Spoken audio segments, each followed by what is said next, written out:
Good day, sir. Ito po yung prototype namin na capstone prototype namin for cloud computing, sir. Ang title po namin is Attendance Monitoring System. Ito po yung yung parang index niya, and then may pagpipiliin po register and login. Ngayon po sa register muna tayo. Dito po sa register, makikita po natin itong una po natin makikita itong choose ng role, sir. May student, teacher, or admin. First, teacher po.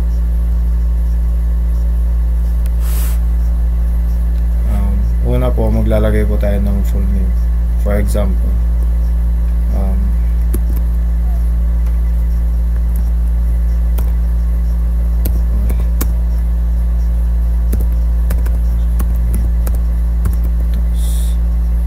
then dito po is yung username.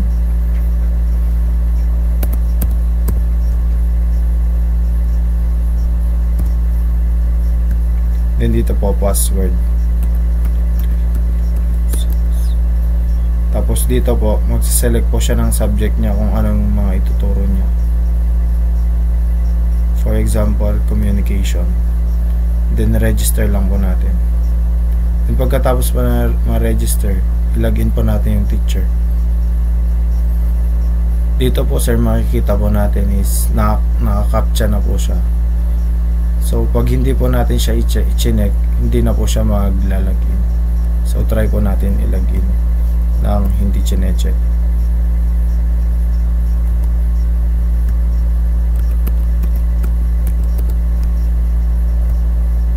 Yun po, hindi po naglalagin.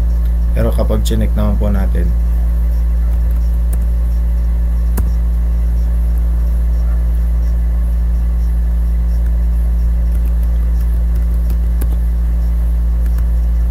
ito po, successfully login. Ngayon po, sir, wala pa po siyang estudyante. So dito po sa field na to, pwede po siya mag-add, or kung sakaling walang phone po yung estudyante, pwede po siya mag-add. And then kung meron namang pong phone yung student, pwede po yung student ang mag-register para sa sarili niya. So try po natin mag-add ng student. Ay, ito.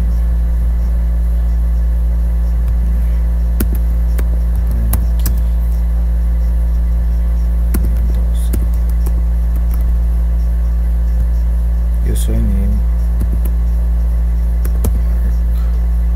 password,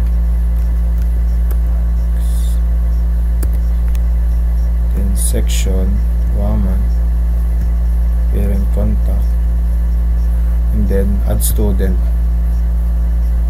Dito po makikita na po natin siya. So i-explain na lang po nung isa kong kasama yung kung ano yung nilalaman dito. Next po tayo is sa student naman po. Kung paano po tayo mag-register ng student. Student.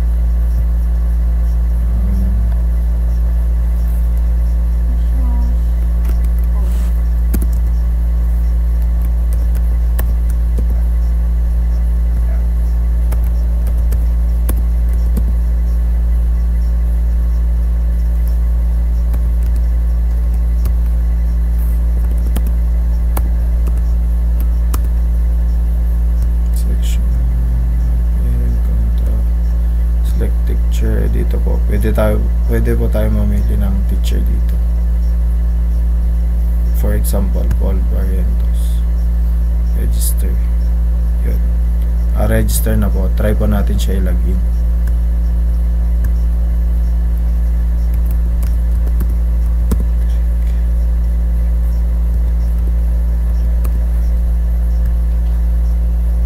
Yan po, sir.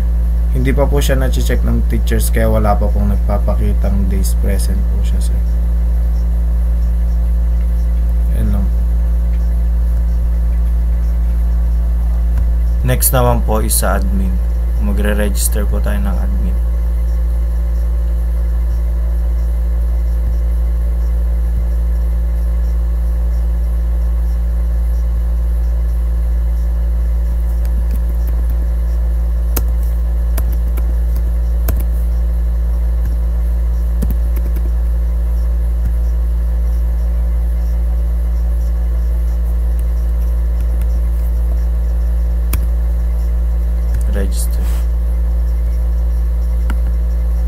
tignan naman po natin kung ano yung dashboard ng isang admin pag nilagin po natin.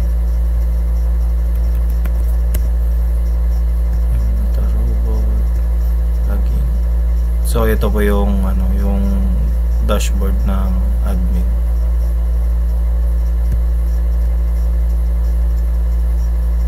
Dito pa sa teacher's dashboard, gumawa po ng example na English teacher.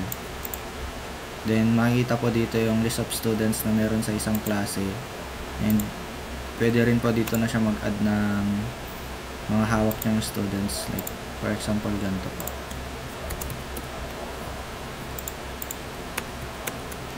Section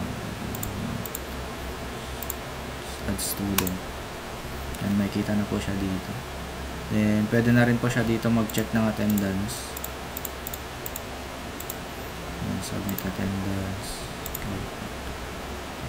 Kunwari po nag-drop na yung student or di na pumapasok, pwede na po niya i-delete yun dito.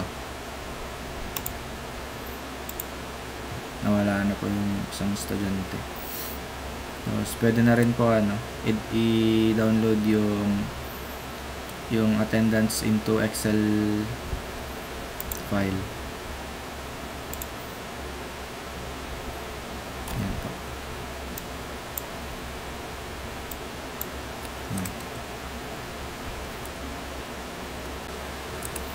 Yung student dashboard po namin is sobrang simple lang.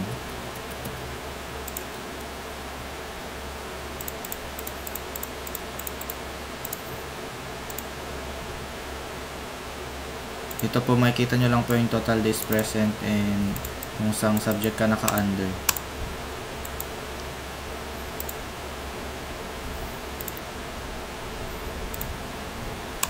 Ganito po. Try po natin yung attendance yung kanina.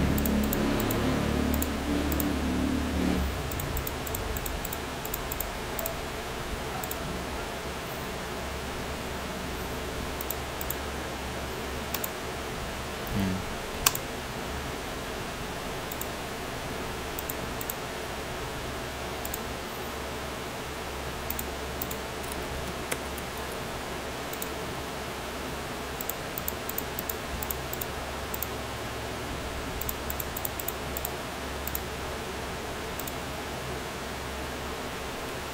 Ayan po, nag-update po. Then yung website po namin is naka-SSL na rin po, para po secure yung mga data na pumapasok sa website. Ang System Activity Logs ay isang feature na real-time na nagre-record ng lahat ng user action sa system, gaya ng pag-login at pag-record ng attendance. Makikita sa table ng apat na importanteng column, which is yung username, role, action, at timestamp. Sa username, yun po yung username na gumagamit ng system. Sa role, kung ano po, kung admin, teacher, o student. Sa action naman, halimbawa kung nag-record siya ng attendance or nag-login lang, tapos real-time monitoring po siya na pag-record ng logs. Sa bawat action, log-in, log-out o attendance recording, agad itong nalalagay sa log table. And sa transparency po ng system na ito, lahat ng galaw ay nakalag. Para sa security, makikita kung sino at kailan ginamit ang system. And para sa audit trail, madali hanapin ang may issue, kung may issue at kailangan ng proof ng activity. Then ang system logs or system activity logs ay isang feature ng system na automatic na nagre-record ng bawat galaw ng user, tulad ng ayun nga, pag-login at pag-logout. At real-time itong gumagana, kaya bawat activity ay agad lumalabas sa logs. Mahalaga ito para sa transparency at monitoring ng mga user, lalo na para sa mga admin na kailangang i-track kung sino ang gumamit ng system, anong ginawa nila at kailangan nila ito ginawa. Sa ganitong paraan, natutulungan nitong maiwasan ang maling paggamit at masiguro ang maayos at ligtas na paggamit ng platform.